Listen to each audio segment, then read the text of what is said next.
À quand la rentrée scolaire 2016-2017? Si ailleurs, on reprend sans hésiter 12 septembre, au Centre d'éducation, de formation et de réinsertion des aveugles de Toumaudi Cefia, la réponse reste floue et incertaine. Comme Jean de Dieu, pensionnaire du centre, élèves et parents s'en inquiètent, ils viennent constamment aux nouvelles. Allô? Ah, papa d'Ariane, comment ça va? Et ma fille, ça va bien chez elle? D'accord, la rentrée? Non, attendez un peu. Rappelez de temps en temps. Actuellement, je ne sais pas encore. Pour comprendre cette incertitude quant à la rentrée de cette année, il faut revenir sur l'année scolaire 2015-2016. Elle s'est difficilement déroulée avant de s'interrompre sur un goût d'inachevé. L'année dernière, d'abord, c'était une année un peu triste. C'était difficile, on a frappé à toutes les portes, mais ça n'a pas pu. Donc, c'est vrai qu'en mars, on a dû fermer.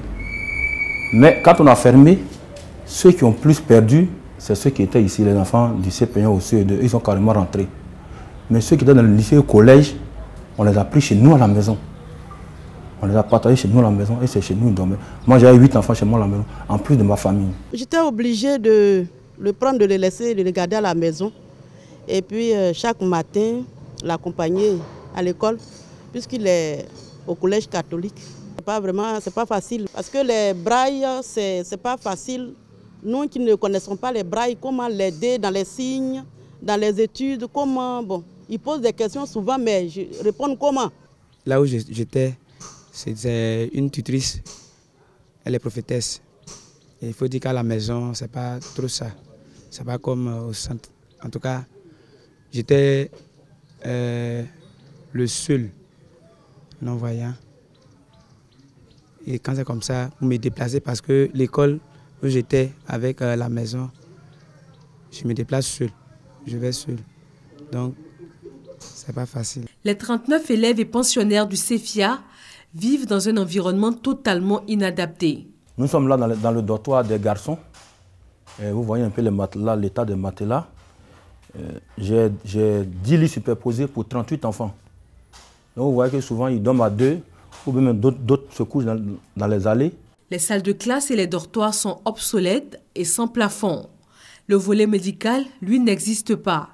Même pas un pansement ou une bouteille d'alcool, encore moins un médecin ou une infirmerie. Si quelqu'un est malade la nuit là, même si c'est à 2 h du matin, je suis obligée de partir avec l'enfant à l'hôpital. Je dis au gardien, voilà, les enfants veillent sur eux, je mets à l'hôpital avec tel enfant. Et puis les plus grands là, ils sont non-voyants, hein, mais ils m'accompagnent. Ils se tiennent par la main et puis ils m'accompagnent avec le malade. Quelquefois, le malade qui ne peut plus rien faire, les enfants là prennent leurs camarades sur le bras et puis on s'en va. Puisque moi, je ne peux pas porter les enfants là au dos, ils sont grands.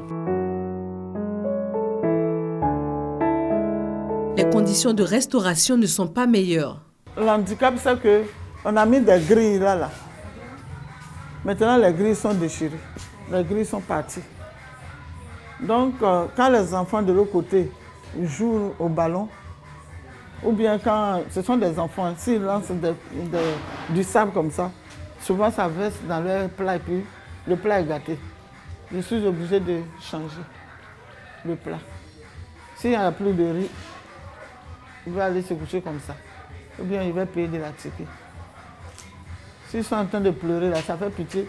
Tu es obligé de t'efforcer pour leur trouver à manger.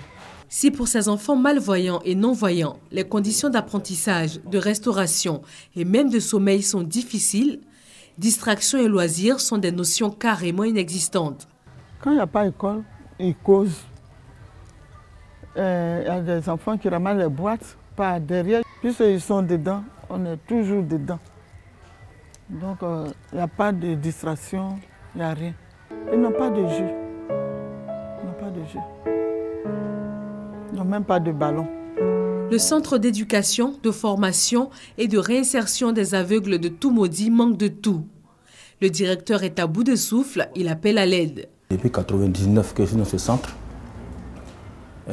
on est encore au niveau même des petits besoins, c'est-à-dire comme les vivres même. Les enfants ne mangent que du riz et de la tchéké. Seule zone de clarté dans ce brouillard, les résultats scolaires de l'an dernier. Et à cette évocation, le visage du directeur s'éclaire. On a fait du 100% au CP, c'était 3/3. On a fait du 100% au BPC, c'était 2/2. Mais du 0% en terminale parce qu'elle était seule, elle n'a pas eu. Ils ont perdu la vue, mais ils gardent espoir. Cette année, je voudrais que l'année scolaire se déroule bien au centre. Le centre d'éducation, de formation et de réinsertion des aveugles de Toumaudi a été ouvert en 1999 par l'Association des aveugles et volontaires pour la promotion des personnes aveugles de Côte d'Ivoire. Il vit grâce à des dons et à un appui de l'État ivoirien.